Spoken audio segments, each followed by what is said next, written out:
how does technology fit into your role as a lady landlord?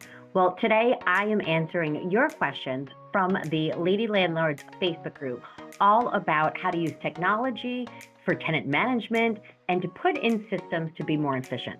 So I love this topic. For me, I am a landlord because I want to enjoy my life. Okay. To me, real estate investing, and you could actually kind of transfer out the words real estate for anything else. We could think about other places that people could invest between either stocks or crypto. I personally chose real estate as my vehicle for investment to get me to the lifestyle that I would like to have, where I can have time freedom. I get to see how my day functions in the way that I choose. I get to control my schedule. All of those different things were incredibly important to me. But since we chose real estate investing as our vehicle, to me, I want to make sure though that I am still keeping my time down to an absolute minimum. And I think this is a fantastic time to be a lady landlord because we can now use so many different platforms to be able to support us with managing our tenants. For example, years ago, when I was renting back in college, I had to write a check out to pay my rent. I had to get that to my landlord if I was mailing it, or I lived in a place at one point that was actually a basement apartment. So I was able to kind of like go walk my check up and either hand it to my landlord or put it in the mailbox, something like that. I had to balance my checkbook. He had to go to the bank. uh, I'm sorry, but these days things are just completely different. And there are so many things that you could do to use software systems and to virtually be able to manage your properties. So today I'm going to be answering some of the questions that I get about this all the time in our Lady Landlords Facebook community to help support you in this. And I'm going to give a couple extra tips and tricks in here as well. But the first question about this that I received is from Hona. She's asking, what site does everybody use to qualify tenants? Background checks, credit reports, all of these different things. This is something that I absolutely cannot imagine having to do as a landlord back in the day and do this manually. Now I get to use all these different third-party sites that a tenant can actually pay direct to that site for the credit check, for the background check, and I simply get notified when my application is filled out. This makes it so much easier that they do the credit check, that they give me all the information. Do I still go and verify it? Yes. Do I still ask for documentation? Yes. Do I still call for employment verification, references, all those things? Yes, I absolutely do. But being able to at least get that information through a third party system is a fantastic idea. There are multiple ways to be able to do this. Okay. The two options that I really see this in coming from a tech standpoint is to either use a website that does a full property management space. I personally prefer to use Rent Ready for this. I actually put a link down in the show notes, including a discount that they give to lady landlords. You can go and grab that link down in the show notes. But what Rent Ready allows is not just for tenant screening, but overall property management. So you can do your rent collection through there, maintenance requests, a whole bunch of other things. But a way to actually start that off is by doing your credit checks and your background checks through that. So you can choose something that really is going to be a fully comprehensive site like Rent Ready, or you can use another site that really just does the tenant screening. A site that I like to use for this is Easy Landlord Forms. Same thing, I put a link down into the show notes. They give a discount to those of our Lady Landlords community as well. So feel free to go grab that in the show notes. But with that, I don't get to be able to collect rent. I don't get to have all those other bells and whistles, but I simply get my data that I need to qualify those tenants. So those are the ways that I like to be able to look at that. I usually want to pick the system that I'm going to go with for the long term for that property.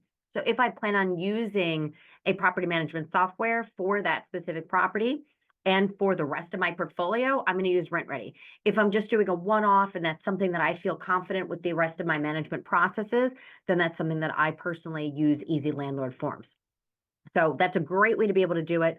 Like I said, I did not want to be a person that would be doing credit checks or background checks and having to go to police precincts to get that information for all my different tenants ever. Fantastic way to really be able to do this simply and also cheap. Okay. The next question that I have coming up is from Karitsa. She's asking not only how do you do those background checks and kind of why is that important? She said she had a terrible experience with the last tenant that she got through a realtor. Exactly. Unfortunately, a lot of times realtors are still using kind of their own in-house systems rather than some of these more updated platforms. So, Teresa, I'm so sorry that that happened to you. One thing that's actually going to be really important, and I still would recommend using the two sites that I just mentioned there, but you still can go and actually do your own research. You can still go and get that information through public records, going to courthouse, going to your municipality, going to your city buildings, all of those different places would still be able, and your police precincts would be able to still get you that information. It can be a little bit more difficult depending on where that person's moving from and information of that sort, but you still can go through and do that, what I'm going to call in a manual fashion, rather than using a different site. One of the other things also to consider, and Caritza, I'm not sure where you're located. You didn't let me know in your post.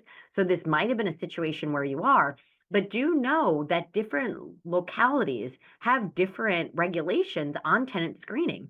There is a lot of legislation coming through that does not want to allow background checks on their tenant screening.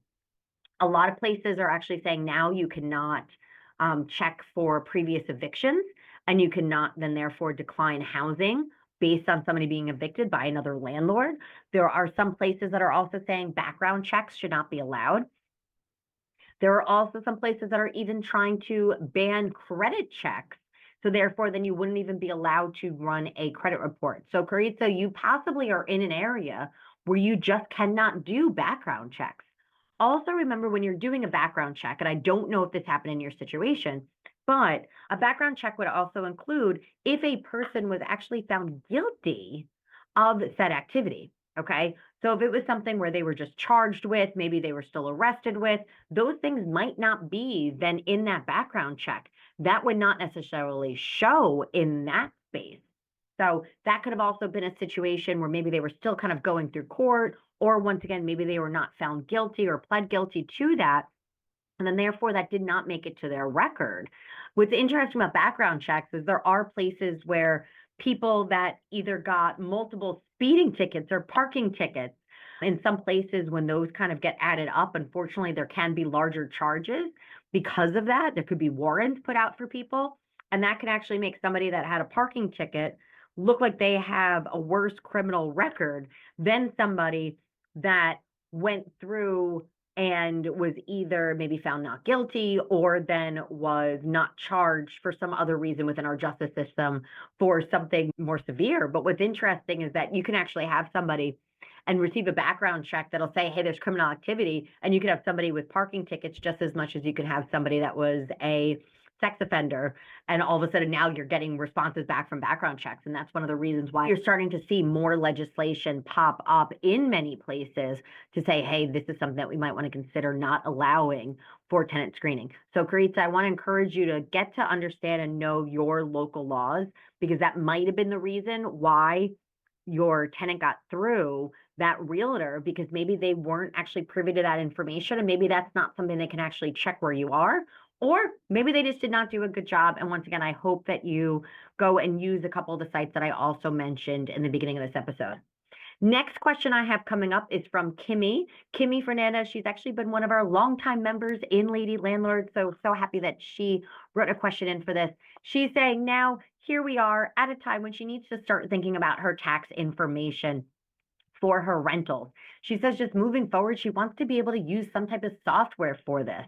She's looked into a couple different options and is just saying, hey, what is out there that I can use?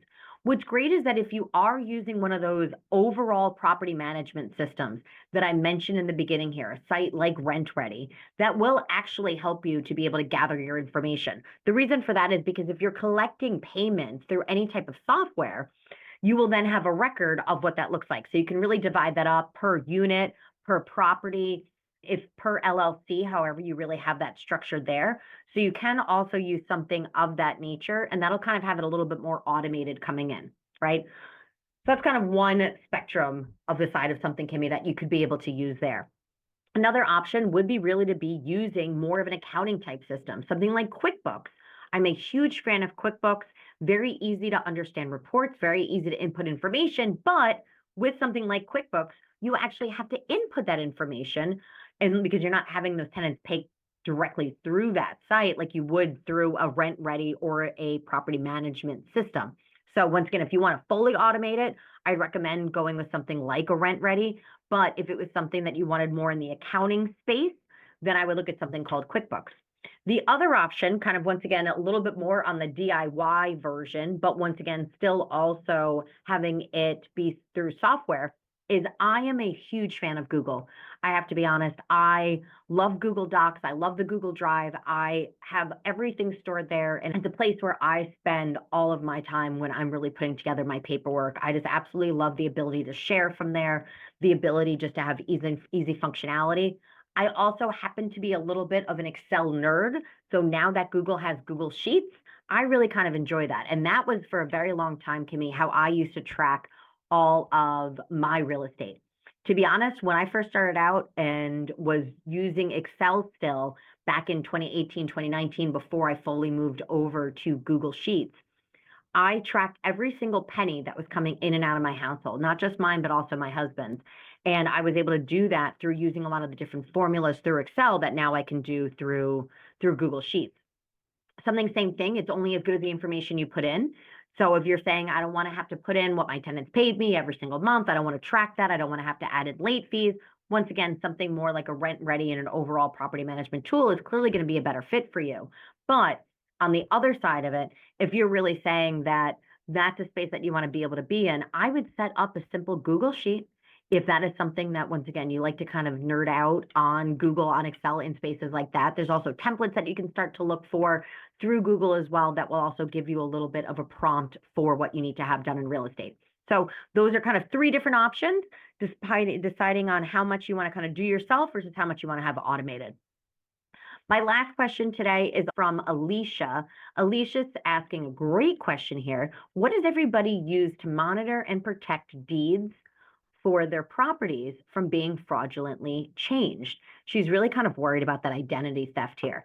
So you have programs, if you're talking just pure identity theft, you can look at stuff like LifeLock, which are systems out there that really monitor what's going on with your credit, what's going on with different online platforms that you have to really look for any type of suspicious behavior. Okay. So that's one option there. But Alicia, when I hear anything about talking about protecting deeds, the first thing that comes to my mind is absolutely title insurance. That is absolutely the purpose of title insurance and how to protect you there. Always absolutely recommend having title insurance. What title insurance ensures to do is make sure that the person that's actually selling the home, the person that's actually transferring the deed, all of those things are the right people. And then you have insurance on that in case something goes wrong. Highly encourage title insurance. Unfortunately, it's not something that is required everywhere, but it is something that I absolutely would recommend. We actually have a full episode all about how title insurance works. It is a huge topic, and it's unfortunately something that a lot of real estate investors, we just kind of like pass on by. We don't really think about it. We know that there's a title attorney in the office. We know that we need title to close on a property for getting title insurance, but a lot of investors don't always understand how that works specifically. So I had a good friend of mine, Eureka, come on, who does title insurance, and she just really simplified a very complicated, very involved process and really walked us through. So I'll make sure, Alicia, to go and actually loop also that show and that episode link down in the show notes for you so you can have that and go watch that. Now, there are so many other ways that you can use this technology, from, once again, an overall property management system to a rent collection system. So play around, get to be able to test out some of those options. We also have an entire other episode that breaks down all of my favorite technologies and the systems that I use to really keep managing my properties down to a minimum. I have 16 doors as of this time now in 2025. And honestly, it takes me just a few hours every single month to be able to manage my properties. And it really is thanks to technology. So that's the last link I'm going to be able to put down there for you. But what I also want to mention within this idea of talking about tenant management systems and technology is also the option, when you scale to a place, if there are things that you would also like to outsource, to be able to hire either an assistant or a virtual assistant that you can do to take on some of these responsibilities. So for example, to go back to what Kimmy was talking about, and I gave her multiple options about how involved she wanted to be in tracking finances and notes and expenses and income and all that for her properties. those are also things that can be outsourced. It's also a great option to be able to say, hey, listen, I kind of want to go more on the DIY process, but I'm still going to hire somebody else to be able to do that. So either hiring a bookkeeper or hiring a virtual assistant overseas are all going to be able to be options for you to be able to run your business and once again continue to use real estate to be able to live your life and enjoy every single moment and not feel like you are bogged down in another 9 to 5. So would love to know, leave me a comment, let me know what your favorite tenant tech system is. Always looking for new ideas and seeing what everybody else is using out there. So feel free to leave a review of your favorite system or give a shout out to a product or a tech system that you use that you feel has made your business within landlording even better for you. Ladies and lady landlords, thank you so much for writing in your questions today. I appreciate it.